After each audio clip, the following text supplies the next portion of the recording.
Yes. അപ്പോൾ നമ്മൾ lastly നമ്മൾ സംസാരിച്ചത് പിപ്പ് ആൻഡ് പിപ്പറ്റ് അല്ലെങ്കിൽ കാൽക്കുലേഷൻസ് ഓഫ് മാർക്കറ്റ് അല്ലേ? അതാണ് നമ്മൾ സിമ്പിളായിട്ട് നമ്മൾ മനസ്സിലാക്കിയത്. അത് സെക്കൻഡ് ടോപ്പിക്കാണ്. അപ്പോൾ നമുക്ക് ഇനിയൊരു ട്രേഡിങ്ങിലേക്ക് എൻ്റർ ആവുന്നതിന് മുമ്പ് നമുക്ക് ഫസ്റ്റ് നമുക്കൊരു സ്ട്രാറ്റജി കാര്യങ്ങൾ അതിലേക്കൊക്കെ പോകുന്നതിന് മുമ്പ് നമുക്ക് വേറൊരു 2-3 കാര്യം കൂടെ അണ്ടർസ്റ്റാൻഡിങ്ങിലേക്ക് എടുത്തേണ്ട കാര്യമുണ്ട്. അതിലൊന്നാണ് ബ്രോക്കർ, പിന്നെ പ്ലാറ്റ്ഫോംസുകൾ. അതായത് നമുക്കിപ്പോൾ ട്രേഡ് ചെയ്യണമെന്നുണ്ടെങ്കിൽ നമുക്കൊരു ഒബ്വിയസ്ലി ഒരു ബ്രോക്കർ ഉണ്ടാവണം. അതേപോലെ നമുക്ക് ട്രേഡിംഗ് പ്ലാറ്റ്ഫോംസിലുണ്ടാവണം. അതെന്തൊക്കെയാണെന്നുള്ള കാര്യങ്ങളാണ് നമ്മൾ സിംപ്ലി ഇവിടെ സംസാരിക്കാൻ പോകുന്നത്.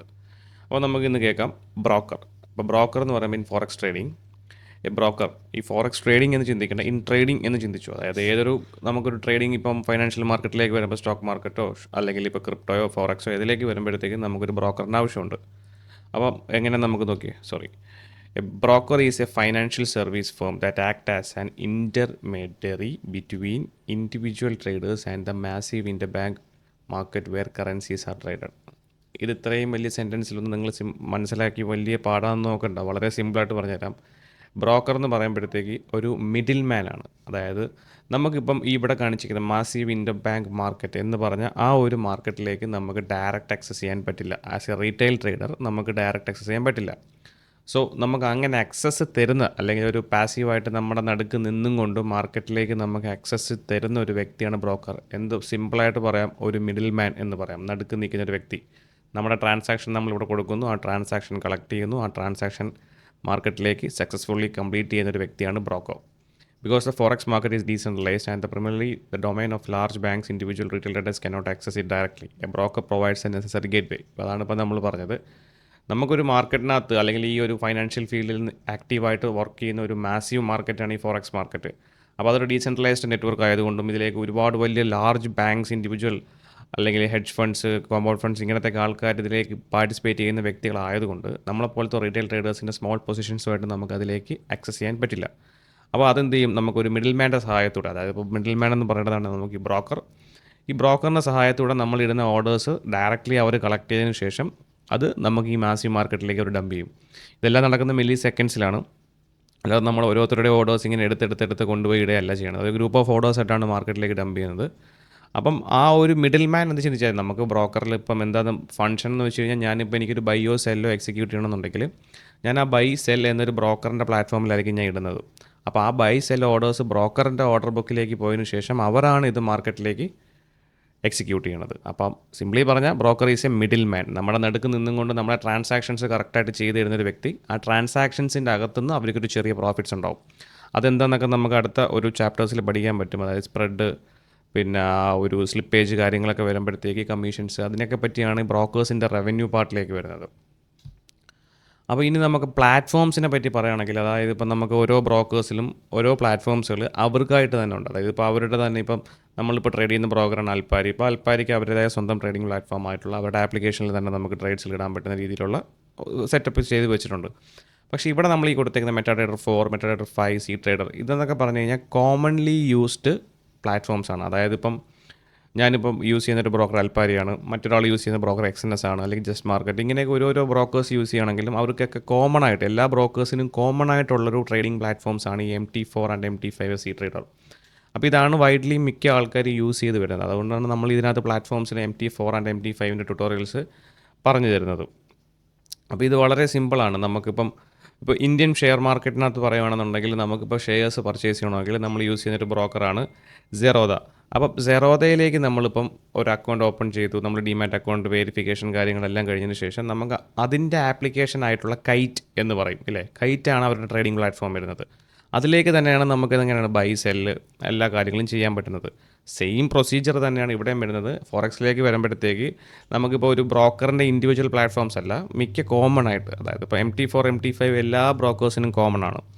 അപ്പം ഞാനിപ്പോൾ അൽപ്പാരി യൂസ് ചെയ്യുന്നു, അവിടെ MT5 ഉണ്ട്. എക്സ്എൻഎസ് യൂസ് ചെയ്യുന്നു, അവിടെ MT5 ഉണ്ട്. ഇപ്പോൾ ജസ്റ്റ് മാർക്കറ്റ് യൂസ് ചെയ്യുന്നു, അവർക്ക് MT5 ഉണ്ട്. കാര്യം MT5 എന്ന് പറഞ്ഞു കഴിഞ്ഞാൽ MT5 MT4 എന്ന് പറഞ്ഞാൽ മെറ്റാകോഡ്സ് എന്ന് പറഞ്ഞൊരു കമ്പനിയുടെ 2 പ്ലാറ്റ്ഫോംസാണ്. ഈ 2 പ്ലാറ്റ്ഫോംസ് എവിടെയാണോ വൈഡ്ലി റേഞ്ച് ഓഫ് ബ്രോക്കേഴ്സ് ഫോറക്സിൽ വർക്ക് ചെയ്യണത് ആ ബ്രോക്കേഴ്സിനൊക്കെ ഇവരിതിൻ്റെ ആക്സസ് കൊടുത്തിട്ടുണ്ട്.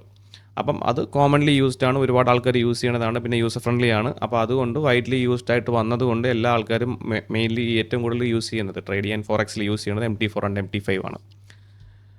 അപ്പോൾ MT4 അതായത് the world most popular electronic trading platform used by retail traders to access global markets developed by MetaQuotes software. They act as a command center where you can analyze price charts, execute trades and manage portfolios. സിമ്പിളാണല്ലേ. നമ്മൾ MT4 and MT5 എന്താണെന്നാണ് അവർ explain ചെയ്തേക്കുന്നത്. മാർക്കറ്റിനകത്ത് ഇപ്പോൾ നമുക്കിപ്പോൾ നമ്മളെ പോലത്തെ retail ട്രേഡേഴ്സിന് global മാർക്കറ്റിൽ access ചെയ്യാൻ സഹായിക്കുന്ന ഒരു ഇലക്ട്രോണിക് ട്രേഡിംഗ് പ്ലാറ്റ്ഫോമാണ്. അതായത് നമുക്കിപ്പോൾ ഒരു ബ്രോക്കറുണ്ട്, ബ്രോക്കറിൽ നമ്മൾ KYC കാര്യങ്ങളെല്ലാം ചെയ്തു, നമ്മൾ ഫണ്ട് അവിടെ ഡെപ്പോസിറ്റ് ചെയ്തു, ഫണ്ട് ഡെപ്പോസിറ്റ് ചെയ്തിട്ട് നമുക്ക് ട്രേഡ് ചെയ്യാൻ എല്ലാ കാര്യങ്ങളും അറ്റ് ഒരു പ്ലാറ്റ്ഫോമിൽ, അതായത് വേറെ കോംപ്ലിക്കേഷൻസ് ഒന്നും വരാതെ ഓർഡർ ടൈപ്സുകളും ഓർഡർ ക്ലോസിങ്സ് PNL കാര്യങ്ങളൊക്കെ തരാൻ വേണ്ടി ഒരു പ്ലാറ്റ്ഫോം നമുക്ക് അല്ലാതെ കോമൺലി യൂസ്ഡ് വരുന്ന യൂസ്ഡ് ആയിട്ട് വരുന്ന പ്ലാറ്റ്ഫോംസാണ് MT4 ആൻഡ് MT5. അപ്പോൾ they act as a command centre where you can analyse price charts, execute trades and manage portfolios അല്ലേ. അതായത് ആ പ്ലാറ്റ്ഫോംസിനകത്ത് നമുക്ക് നമ്മുടെ ബ്രോക്കറിൻ്റെ കണക്ട് ചെയ്ത് കഴിഞ്ഞാൽ നമ്മളവിടെ ക്യാപിറ്റൽ കാണിക്കും, നമുക്ക് നമ്മുടെ പ്രൈസ് ചാർട്ടിൽ അനലൈസ് ചെയ്യാം, നമുക്ക് ട്രേഡ് എക്സിക്യൂട്ട് ചെയ്യാം, അതേപോലെ നമ്മളെ പോർട്ട്ഫോളിയോസ് മാനേജ് ചെയ്യാം. ഇതൊക്കെ അതിൽ ചെയ്യാൻ പറ്റും. അതാണ് ഈ രണ്ട് പ്ലാറ്റ്ഫോംസിനെ പറ്റി പറയാനുള്ളത്. രണ്ടും സെയിം ആണ്. ഒന്ന് ഓൾഡർ വെർഷൻ, ഒന്ന് ന്യൂവർ വെർഷൻ. MT4 ആയിരുന്നു പഴയ version, MT5 and upgraded version വരുന്നത്. രണ്ടൊരു വ്യത്യാസങ്ങളും കാര്യങ്ങളൊന്നും വരുന്നില്ല.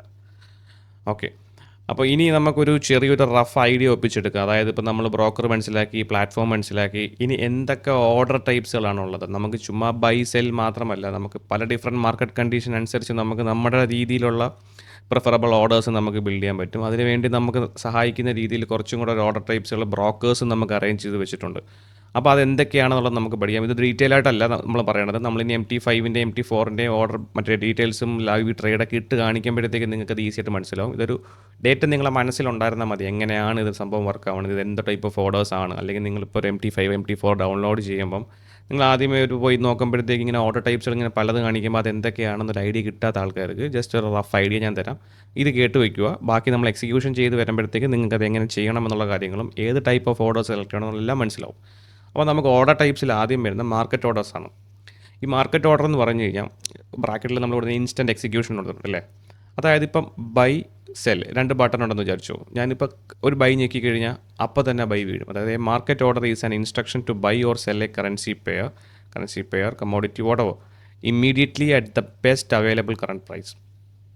ഇപ്പോൾ ഒരു എക്സാമ്പിൾ പറയുവാണ്, നമ്മൾ നേരത്തെ പറഞ്ഞിട്ടുണ്ട് ഫോറക്സ് മാർക്കറ്റ് കോൺസ്റ്റൻ്റ്ലി മൂവ് ചെയ്യും. അതായത് ഇങ്ങനത്തെ ഉള്ള ബിഗ് പാർട്ടിസിപ്പൻസ് ഇതിനകത്ത് ഇൻവോൾവ് ആയിരിക്കുന്നത് കൊണ്ട്, ലൈക്ക് സെൻട്രൽ ബാങ്ക്സ്, പിന്നെ ഹെഡ്ജ് ഫണ്ട്സ്, ഇങ്ങനത്തേക്കുള്ള ആൾക്കാർ ഇതിലേക്ക് ഇൻവോൾവ്മെൻറ്റ് വരുന്നത് കൊണ്ട് പ്രൈസ് കോൺസ്റ്റൻ്റ്ലി ഇങ്ങനെ ചേഞ്ച് ആയിക്കൊണ്ടിരിക്കും. ഇപ്പോൾ ലൈക്ക് 1.10 1.11 1.12 ഇങ്ങനെ മാറിക്കൊണ്ടേയിരിക്കും. അപ്പോൾ നമ്മൾ ഈ മാർക്കറ്റ് ഓർഡർ ക്ലിക്ക് ചെയ്തിട്ട് അവിടെയാണ് നമ്മൾ ബൈ സെല്ല് കൊടുക്കുന്നതെങ്കിൽ കറണ്ട് മാർക്കറ്റ് പ്രൈസ് നമ്മൾ ആ ബൈ ഞെക്കുന്ന സമയത്ത് എന്താണോ മാർക്കറ്റിനകത്ത് കോൺസ്റ്റൻ്റ് ആയിട്ട് ചേഞ്ച് ആയി നിൽക്കുന്ന വാല്യൂവിൽ എക്സിക്യൂട്ട് ആവും അറ്റ് ദ ബെസ്റ്റ് പ്രൈസിൽ. അതായത് ഇപ്പോൾ ഞാനിപ്പോൾ 10 11 ഇങ്ങനെ മൂവ് ചെയ്തുകൊണ്ടിരിക്കുകയാണെങ്കിൽ ഞാൻ ക്ലിക്ക് ചെയ്യുന്ന ആ ടൈമിൽ മാർക്കറ്റ് 10-ലാണെങ്കിൽ 10 എക്സിക്യൂട്ട് ആവും. ഇപ്പോൾ ബൈ ആണ് ഞെക്കിയെങ്കിൽ 10 ഒരു ബൈ വീഴും, സെല്ലാണ് ഞെക്കിയെങ്കിൽ സെല്ലിൽ 10 ഒരു സെല്ല് വീഴും. അതായത് ഇങ്ങനെ കണ്ടില്ലേ, order type is instruction to buy or sell a currency pair immediately at the best available current price. Best for ഇത് ആർക്കാണ് ബെസ്റ്റ് എന്ന്? Traders who prioritise speed over price precision risk in volatile markets you may experience slippage where the ഈ slippage ചിന്തിക്കേണ്ട, അതിനൊക്കെ പറ്റി നമുക്കൊരു ടോപ്പിക്കുകളല്ലാതെ സംസാരിക്കാനുണ്ട്.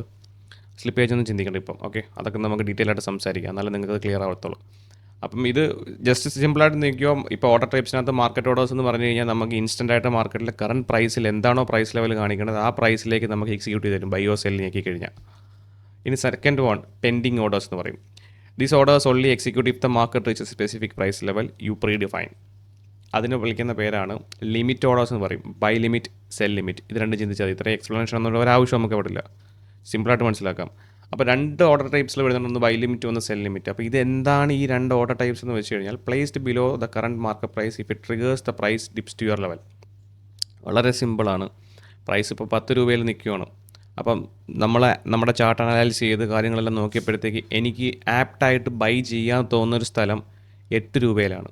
അതായത് നേരത്തെ പ്രൈസ് കുറച്ച് നേരം അവിടെ നിന്ന് എന്തോ ഒരു സംഭവം നമ്മൾ പഠിച്ച ഒരു കാര്യങ്ങളോ സ്ട്രാറ്റജീസിലോ നോക്കുമ്പോഴത്തേക്ക് എനിക്ക് മനസ്സിലാവണത് കറണ്ട് പ്രൈസ് 10 രൂപയിൽ നിൽക്കുന്നു. കറണ്ട് പ്രൈസിൽ നിന്ന് മേടിക്കുന്നു കഴിഞ്ഞാൽ അത് നമുക്കൊരു നഷ്ടം ഉണ്ടാവാൻ ചാൻസ് ഉണ്ട്.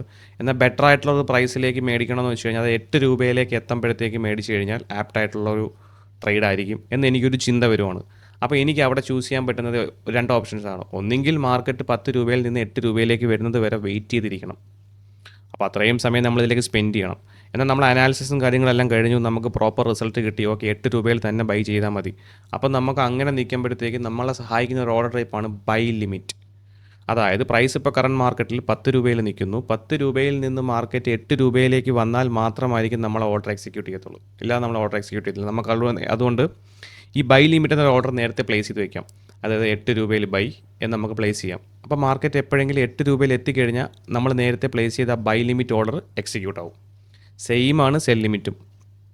ഇപ്പോൾ പ്രൈസ് 8 രൂപയിൽ നിൽക്കുന്നു. നമുക്ക് ഇനിയിപ്പോൾ പറയുവാണ് നേരത്തെ 10 രൂപയിൽ നിന്നാണ് 8 രൂപയിലേക്ക് വന്നത്. അപ്പോൾ ഇപ്പോൾ സെല്ല് ചെയ്യുന്നതിനെക്കാട്ടി ബെറ്ററാണ് പ്രൈസ് ഒന്നും കൂടെ 10 രൂപയിലേക്ക് എത്തിക്കഴിഞ്ഞാൽ അവിടുന്ന് സെല്ല് ചെയ്യാം. അതായത് കുറച്ചുകൂടെ പ്രോഫിറ്റ്സ് അപ്പോഴായിരിക്കും നമുക്ക് ബെറ്ററായിട്ട് കിട്ടുന്നത് എൻ്റെ അനാലിസിസ് പ്രകാരം. അപ്പോൾ ഞാൻ എന്ത് ചെയ്യും, ഈ 8 രൂപയിൽ കറണ്ട് മാർക്കറ്റ് പ്രൈസ് നിൽക്കുമ്പോഴത്തേക്ക് എനിക്ക് ആപ്റ്റായിട്ട് തോന്നിയത് 10 രൂപയിലാണ്. അപ്പോൾ 10 രൂപയിലേക്ക് ഞാൻ എന്ത് ചെയ്യും, സെൽ ലിമിറ്റ് ഓർഡർ പ്ലേസ് ചെയ്യും. ഇനി മാർക്കറ്റ് എപ്പോഴെങ്കിലും സെൽ ലിമിറ്റ് അതായത് 10 രൂപയിലേക്ക് വന്നു കഴിഞ്ഞാൽ നമ്മുടെ ആ സെൽ ലിമിറ്റ് ഓർഡർ ട്രിഗർ ആവും. ഓക്കെ, സിമ്പിളാണ്. ഇനി അടുത്ത വേറൊരു കാര്യമാണ് സ്റ്റോപ്പ് ഓർഡേഴ്സ്. അതായത് ബൈ സ്റ്റോപ്പ്, സെൽ സ്റ്റോപ്പ് എന്ന് പറഞ്ഞ് നമുക്ക് അതിൽ 2 സെഗ്മെൻറ്റ് കാണിക്കുന്നുണ്ട്. ഒന്ന് നമുക്ക് ഇൻസ്റ്റൻറ്റ് എക്സിക്യൂഷൻ, പിന്നെ buy limit, sell limit, buy stop, sell stop. ഈ 4 ഓർഡേഴ്സാണ് നമ്മൾ മെയിൻലി ഫോക്കസ് ചെയ്യണത്. പിന്നെ ഈ ബൈ സ്റ്റോപ്പ്, സെൽ സ്റ്റോപ്പ് നമുക്ക് ഒരുവിധം അങ്ങനെ യൂസ് ചെയ്യാറില്ല. അതെങ്ങനെയെന്ന് വെച്ച് കഴിഞ്ഞാൽ when you want to enter only after the market moves in a favourable direction to confirm a trend.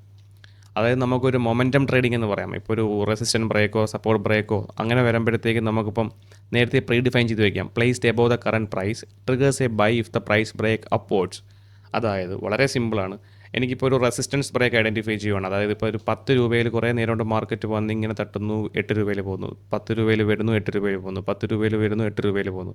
അപ്പോൾ 10 രൂപയിൽ ഒരു റെസിസ്റ്റൻസ് ഉണ്ടെന്ന് മനസ്സിലായി. അപ്പോൾ ഞാൻ പറയുവാണ് ഓക്കെ പ്രൈസ് ഇനി ഒരു പക്ഷേ 10 രൂപ ബ്രേക്ക് ചെയ്ത് 11 രൂപയിലേക്ക് എത്തുവാണെങ്കിൽ എൻ്റെ ഈ ഓർഡർ എടുത്തുകൊണ്ട് മേളിലേക്ക് പോകണം. അതാണ് ബൈ സ്റ്റോപ്പ് വെക്കുന്നത്. നമുക്ക് നേരത്തെ ബൈ ലിമിറ്റ് വെക്കുമ്പോഴത്തേക്ക് 10 രൂപയിൽ നിൽക്കുന്ന സാധനത്തിനകത്ത് നമുക്ക് മുകളിലുള്ള പ്രൈസിൽ ബൈ ലിമിറ്റ് വെക്കാൻ പറ്റില്ല. അതായത് 11 രൂപയിൽ ബൈ വെക്കാൻ പറ്റില്ല. 8 രൂപ 9 രൂപ അതിൻ്റെ താഴത്തെ പ്രൈസിലേ വെക്കാൻ പറ്റൂ. കറണ്ട് മാർക്കറ്റ് പ്രൈസിൽ നിന്നും താഴെയുള്ള ലെവൽസിലേ നമുക്ക് ബൈ ലിമിറ്റ് വെക്കാൻ പറ്റൂ. പക്ഷേ ബൈ സ്റ്റോപ്പ് എന്ന് വെച്ച് കഴിഞ്ഞാൽ കറണ്ട് പ്രൈസ് 10 രൂപയാണെങ്കിലും 11 രൂപയിൽ നമുക്ക് സ്റ്റോപ്പ് ഓർഡേഴ്സ് പ്ലേസ് ചെയ്യാം. ആ 11 രൂപ ടാപ്പായി കഴിഞ്ഞാൽ മാർക്കറ്റ് നമ്മുടെ ബൈ എക്സിക്യൂട്ട് ചെയ്യും. ഓക്കെ, അതായത് സെയിം സ്റ്റെപ്പ് തന്നെയാണ് സെൽ സ്റ്റോപ്പിനും വരുന്നത്. നമുക്കിപ്പോൾ പ്രൈസ് ഒരു സപ്പോർട്ട് ബ്രേക്ക് ചെയ്യുമെന്ന് ഉറപ്പുണ്ടെന്നുണ്ടെങ്കിൽ ആ മൊമെൻറ്റം എടുത്തുകൊണ്ട് പെട്ടെന്ന് പോകണമെന്നുണ്ടെങ്കിൽ നമുക്കിപ്പോൾ ഒരു 8 രൂപയ്ക്കകത്ത് സപ്പോർട്ട് ലെവലുണ്ട്. അതായത് എനിക്കിപ്പോൾ വേണ്ടുള്ളത് ഒരു 7 രൂപയിലാണ് സെൽ സ്റ്റോപ്പ് വെക്കേണ്ടത്. അപ്പോൾ 8നെ ബ്രേക്ക് ചെയ്ത് 7ലേക്ക് ട്രിഗർ ചെയ്ത് അപ്പോഴേ ആ സെൽ ആക്ടിവേറ്റ് ആവും. ഇതാണ് ബൈ സ്റ്റോപ്പും സെൽ സ്റ്റോപ്പും. അപ്പോൾ ഇതൊക്കെയാണ് നമുക്ക് ബ്രോക്കേഴ്സും പ്ലാറ്റ്ഫോംസും ഓർഡർ ടൈപ്സുകളും വെച്ച് പറയാനുള്ളത്. ഇനി നമുക്ക് സ്പ്രെഡ്, സ്ലിപ്പേജ്, ബ്രോക്കറിൻ്റെ കമ്മീഷൻസ്, ബ്രോക്കർ എങ്ങനെ പൈസ ഉണ്ടാക്കുന്നത് എന്നുള്ള കാര്യങ്ങളൊക്കെ നമുക്ക് അടുത്ത ചാപ്റ്റേഴ്സിൽ ഡിസ്കസ് ചെയ്യാം. അപ്പോൾ ഇതിനെപ്പറ്റി എന്തെങ്കിലും ഡൗട്ട്സ് കാര്യങ്ങളുണ്ടെങ്കിൽ ചോദിക്കാം, നമുക്ക് ക്ലിയർ ഔട്ട് ചെയ്യാം. Okay, fine.